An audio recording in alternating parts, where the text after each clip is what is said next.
Hello friends, welcome to our channel.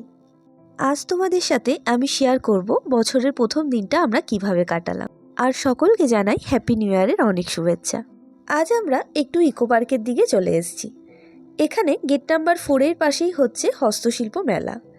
গেটের সামনে ঢুকতেই দেখলাম বেশ কিছু রেজিন আর্ট নিয়ে বসেছে, খুব সুন্দর ছিল সেগুলো। এই ডিসেম্বর জানুয়ারি মাসে সবাই মোটামুটি ইকো পার্কে ঘুরতে আসে। বিশেষ করে এই 1 জানুয়ারিতে খুবই ভিড় হয় ইকো পার্কে। তাই আজ আমরা গেট নাম্বার 4 দিয়ে ঢুকিনি, এইখানে একটু ঘুরে দেখছিলাম। পরে কোনো একদিন তোমাদেরকে গেট নাম্বার 4টা ঘুরিয়ে দেখাবো। ইকো পার্কের সামনেই যে রাস্তাটা আছে, অন্যদিন এই রাস্তাটা মোটামুটি ফাঁকাই থাকে, বাট আজকে দেখো এতটা ভিড় যে ট্রাফিক জ্যাম হয়ে গেছে।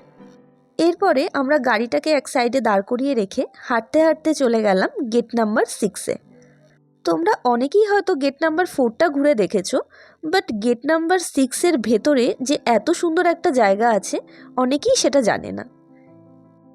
এর আগে আমরা অনেকবারই গাড়ি নিয়ে এই দিকটাতে এসেছি, কিন্তু এই ফার্স্ট টাইম আজ আমরা হেঁটে হেঁটে এলাম। খুবই ভালো লাগছিল। তোমরা যদি কখনো ইকো পার্কে আসো তাহলে একবার এই জায়গাটা ভিজিট করো, আশা করি তোমাদের ভালো লাগবে। গেট নাম্বার 6 দিয়ে বাইরে বেরোতেই বাদিকে গেলে বেশ কিছু খাবারের স্টল বসে। সন্ধেবেলার দিক করে সবাই এসে এখানে বসে আড্ডা মারে।